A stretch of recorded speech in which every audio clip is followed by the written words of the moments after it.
Hello, hello, hello, and welcome back to Space Engineers on the Xbox, on my Series X, on a Monday morning in the United Kingdom.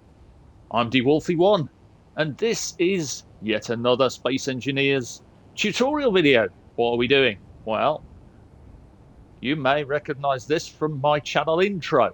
What it won't do is shoot off into space,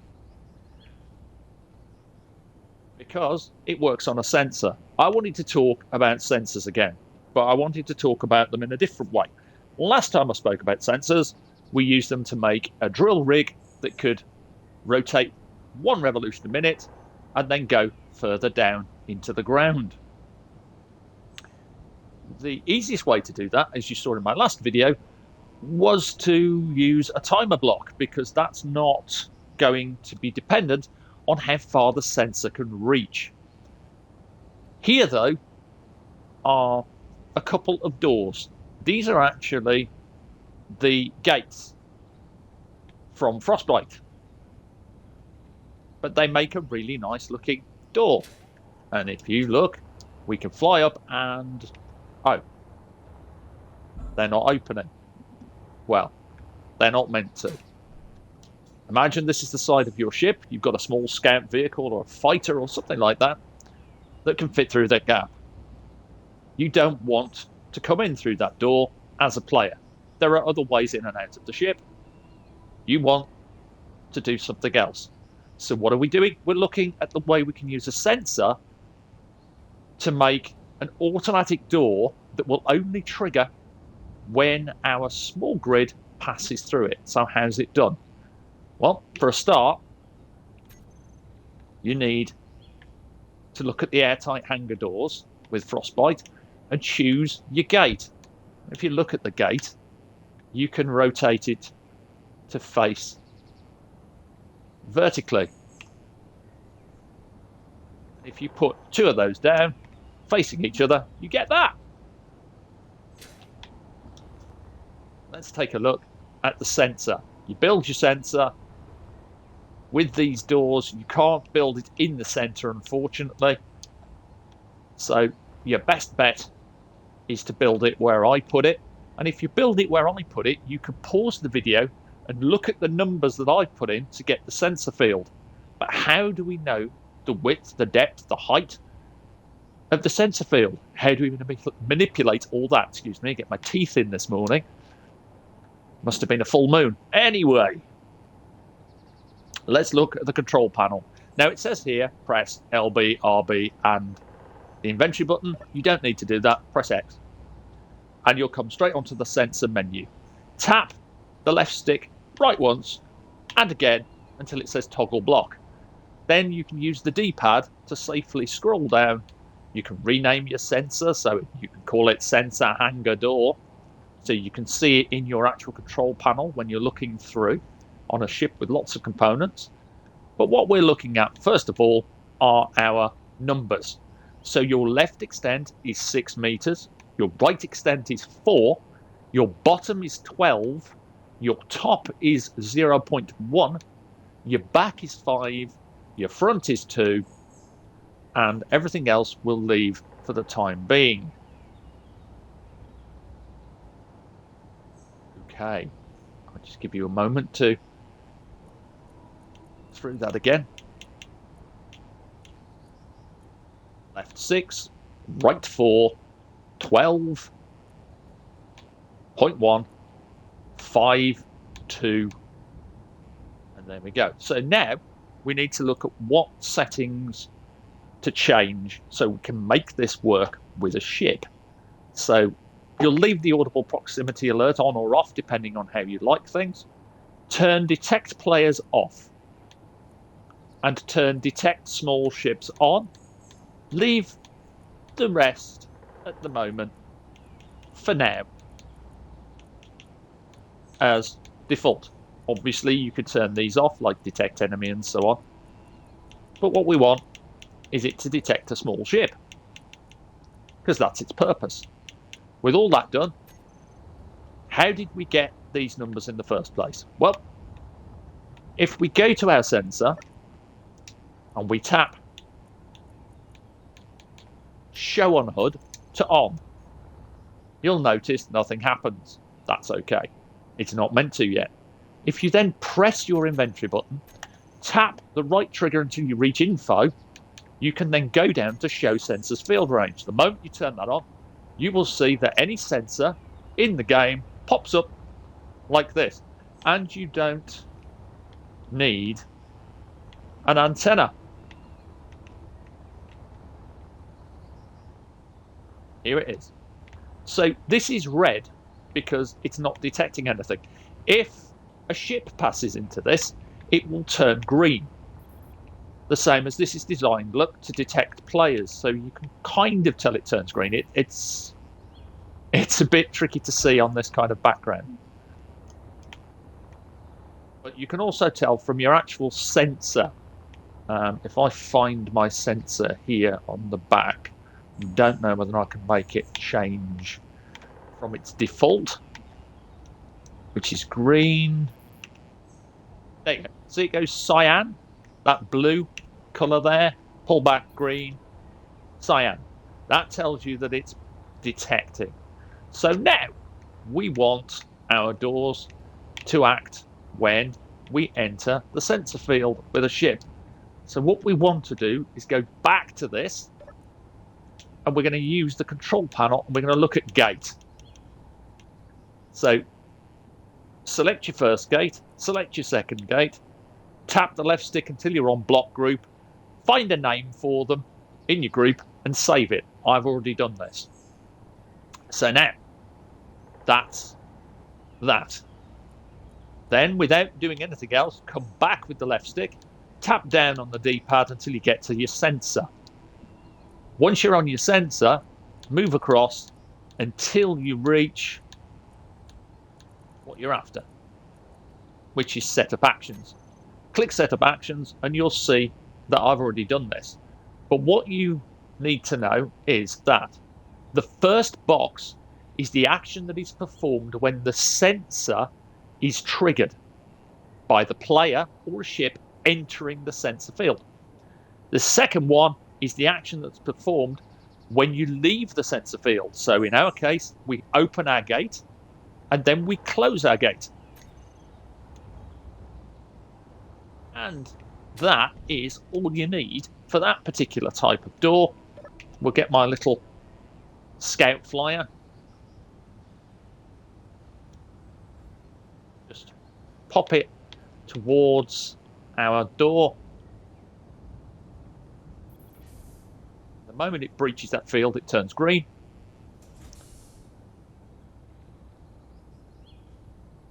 Spin the camera. The moment it leaves, it turns red and closes the doors. So now you can have an automatic door in a hangar that works with your ships without a problem. But what happens if you want to do something a bit more with these doors? Well, you can build airtight hangar doors. Airtight hangar doors are on the same menu as your gates. Now you can put them facing to the side, or you can put them facing downwards. We build some airtight hangar doors here, like this. Along here, like this. Our airtight hangar doors go to this control panel here, and we can't see them in the list. So one of the easiest things to do to make it much easier on yourself is go to the search menu, type the word air, and then you'll see all your airtight hangar doors in one. Press A on the first one, hold down the right bumper, and hold A on the second one. Then keep tapping the D-pad down until you reach the bottom. You've now band selected every single airtight hangar door. Flick the left stick across twice till block group and save this as, say, we're going to use the word doors to make it easier. So we're going to use the word doors with a big capital A on the end, so we know in case I've called anything else doors. So now, those doors can be operated on a button. Or, what we could do is, let's make sure they're all closed first. So we find air, actually the easiest way to do this is just type the word door, and then you'll see your group. Doors A, select that, and make them all closed. And there we go. They'll close. And airtight hangar doors are indeed airtight, so that would create an air seal on a hangar in a base or a ship. So now we're going to look at, just a second so we don't get confused on this, I'm just going to turn this sensor off. And you can interact with this block and tap X. If you look at the bottom, it tells you toggle on off. So if you just tap X rather than trying to find it in the menu there on that block, and then tap X again, you can just turn the block off. Now it goes red, it's no longer detecting, we won't see the sensor field. The same for this one, we'll turn this one off, so we won't be using that sensor field. So now we're looking at this door. And you'll find your sensors under your programmable block. We make sure that the sensor's placed, so the bar is at the bottom, and it looks like a little robot face, as I always say. And now what we want to do with this, again, is come to the sensor and turn it on so we can see its sensor field. That's going to be smack bang in the center, pretty much. First thing you do, you don't want the field activating at the top as much. So you want to look at the top extent and just bring that all the way down to 0.1. And remember, you can hold both bumpers and tap the D-pad to go between the three extents, the middle, the right, and the left. Top right, so the back extent we're not going to bother with. We're going to start with looking at the left extent. And I always like to try things in about 5 meter increments. So let's try, for a start, 10 meters on the left. So press A again, and just type 10. Save you a lot of trouble trying to fiddle with the D-pad. Okay, so we know 10 puts it there on the left, which is pretty much where we want it. Thereabouts. Don't have to be overly accurate with this. I mean, you can be if you want. So let's set the right. Same thing. Let's go 10. Oop. And then we've got 10. So now all we need to do is look at, say, the bottom extent, and looking at it, we came out 10. I'm going to try to begin with 15. Maybe it'll need 20. But being able to see the sensor field means that you don't need to know the size of the block, really. So it's on 5. Let's try 15.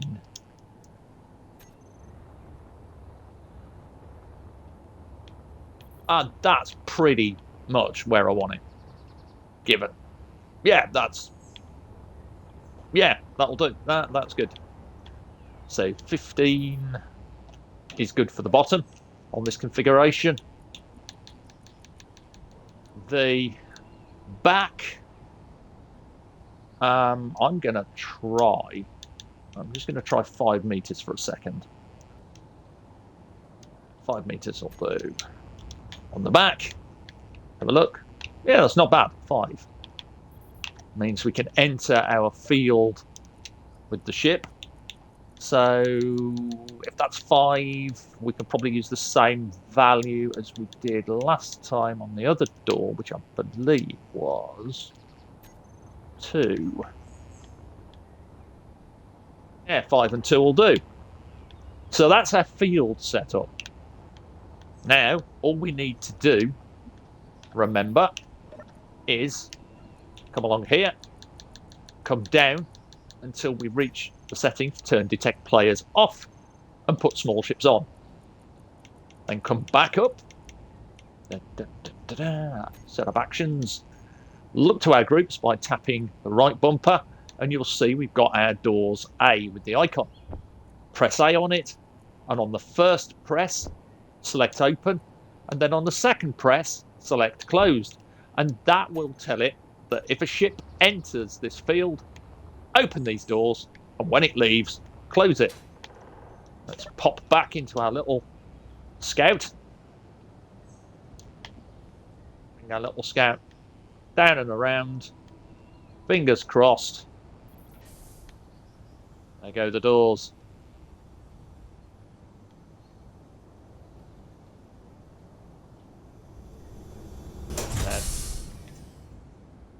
There go the doors again. And that's all you need to know on how to use a sensor to create your own hangar that will open and close automatically. And if you want to be a little bit more dramatic, so to speak, you could stuff a timer block on your grid and set the doors opening and closing along with turning lights on and off. So you can use the rotating lights to give you a sort of effect that the door, when it opens, the lights would start to flash, and then when it closes, they stop.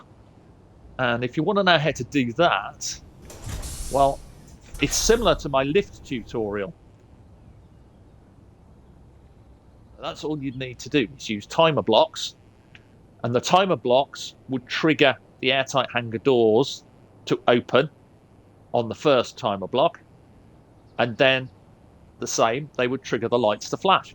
They would, in other words, turn on the rotating lights. And then on the second timer block that you use, then you'd do the reverse. You'd close your hangar doors, you'd stop your lights, and what you do there is on the sensor's entry, you'd have timer block 1, and on the exit, you'd have timer block 2. But you can have a nose at that if you want. I'll link my older video on the timer block lights and the lift so you can see how that's done. But there it is. Hangar doors that you can open and close using a small grid ship like that to make life easier rather than having to run out, press a button. Hopefully you've enjoyed this. I've enjoyed making it, as I always do. Enjoy making these Xbox tutorial videos and build videos. Talking of build videos, I'm going to be looking at large grid ships. Now, this may be in several parts, but it may also be a DeWolfie One plays as well as a proper tutorial. Sometimes I just like to sit down with the game, slap some blocks down, and chatter about what I'm doing, how I do it, to help people get to grips with the basics. It may feature mods. I'm very taken with the idea of designing a small grid ship around Azimuth Remastered's quad flame front thrusters.